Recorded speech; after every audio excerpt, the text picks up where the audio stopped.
तीर्थ सेवन करने वाले को फल कौन प्राप्त कर पाता है और कौन अपने फलों को गंवा देता है, जो और पहले से है पुण्य फल उनको नष्ट कर देता है तीर्थों में जाके।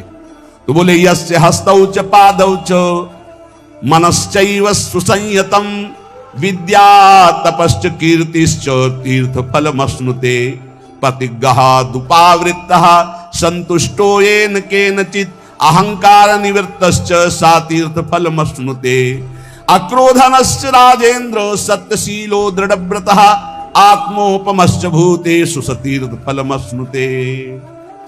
तीर्थों में जाए तो अपने हाथों को, अपने पैर को, अपने मन को संयम में रखे।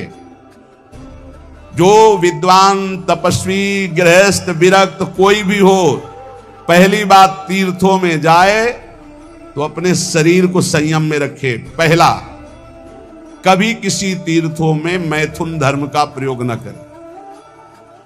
तुम्हारे गृहस्थ हो, घर है, परिवार है, तीर्थ गए हो, बहुत होश में जाओ।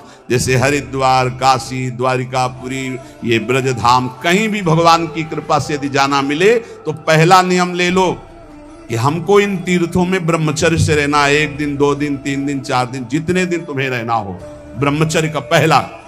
दूसरा, कोई ऐसा कार्य तुम्हारे हाथ से न बन जाए। हाथ पैर अहंकार संभाल के तीर्थ में।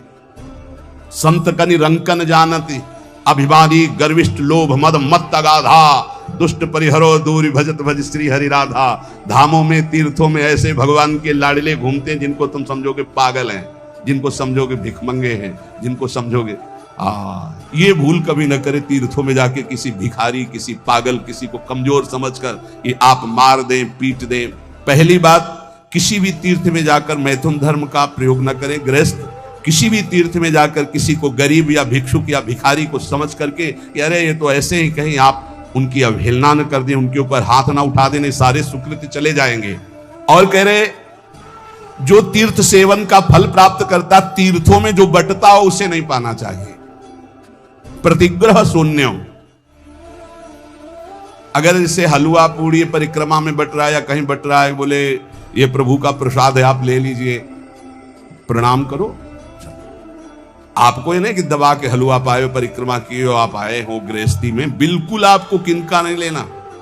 किनका लेना है? राधा रमण जी के मंदिर में, राधा वल्लभ जी के मंदिर में, बिहारी जी के मंदिर में, वहां बट रहा है तो आप किनका ले लीजिए। रोड में बट रहा है, संसार में बट रहा है, ये सुकृत और पुण्य के लिए, ये प्रतिग्रह है, गृहस्थी को नहीं लेना चाहिए।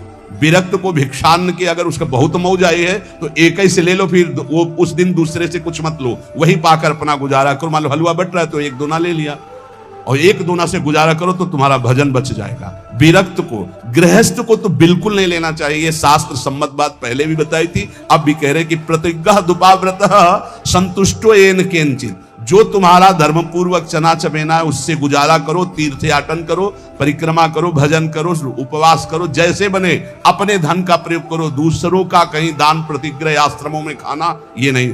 अगर आश्रम में प्रसाद पाया, आपको लगता है मैं अगर ये प्रसाद पाता तो 100 रुपया लगते, तो वहां 110 रुपया वापस दो, क्योंकि बनाया भी है उन्होंने और पवाया भी है, तो इसलिए उनको 10 रुपया और ज्यादा दो। गृहस्थी में कभी किसी का प्रतिज्ञा तीर्थों में ना ले तो उसको तीर्थ का फल प्राप्त होता है। और कहीं किसी तीर्थ में जाकर किसी तरह के अहंकार का प्रयोग न करे, अहंकार प्रदर्शन न करे, बल का, धन का, ऐसे अहंकृत न करे। अगर तीर्थों का फल प्राप्त करना है तो अक्रोधनश्च राजेन्द्र सत्यशीलो दृढ़व्रतः आत्मोपमश्च भूतेषु सा तीर्थ फलमश्नुते। तीर्थ में जाए, तुम्हें गुस्सा दिलाया जाए तो तुम क्रोध मत करना। तो कह रहे हैं कि अक्रोधनश्च राजेन्द्र सत्यशीलो दृढ़व्रतः आत्मोपमश्च भूतेषु सा तीर्थ फलमश्नुते। तीर्थों में कभी किसी के ऊपर क्रोध न करे और तीर्थों में जय दिन रहे सत्य बोले, और तीर्थों में जय दिन रहे व्रत पूर्वक रहे, कुछ नियमावली लेकर के। अब जैसे बोले तीर्थों में जाके कुछ छोड़ना चाहिए, हमने गांव में सुना है ये बात, बोले तीर्थों में जाकर कुछ छोड़ना चाहिए। बोले हम तो फूल गोभी छोड़े आए, जिंदगी में फूल गोभी नहीं खाएंगे, ये कोई छोड़ना हुआ यार। बोले हम बैंगन छोड़े आए, हम लाल मिर्च छोड़े आए, ये कोई छोड़ना हुआ? काम क्रोध लोभ मोह मद मत्सर, सत्य बोलो, झूठ छोड़ो, निष्काम बनो, ये बातें तो है छोड़ने की। बैंगन छोड़ आए, भरता छोड़ आए, और ऐसे तीर्थ हमने सुना भाई, सुना पक्का। बोले हम बद्रीनारायण गए थे, बोले वहां कहा जाता है सब छोड़, कुछ न कुछ तो छोड़ना ही चाहिए। तो बोले जिंदगी भर के लिए फूल गोभी छोड़ आए, नहीं पाएंगे। ये कोई छोड़ेगा, वो फूल गोभी छोड़े से परम पद मिल जाएगा? अरे छोड़ना है तो बेईमानी छोड़ो, कपट छोड़ो, कि आज से मैं झूठ नहीं बोलूंगा, किसी के साथ बेईमानी नहीं करूंगा, पापाचरण नहीं करूंगा। तो कह रहे आत्मोपमश्च भूतेषु तीर्थ फल मश्नुते, समस्त तीर्थ प्राणियों में, चाहे पशु चाहे पक्षी, आत्मवत भाव रखो। कोई पापाचरण तीर्थ में ना हो, किसी का दान तीर्थ में स्वीकार न करो, तीर्थों में व्रत रखो, क्रोधहीन व्यवहार हो, सत्यवादी बनो जितने दिन तीर्थों में, तो आपका तीर्थ फल सुरक्षित रहेगा।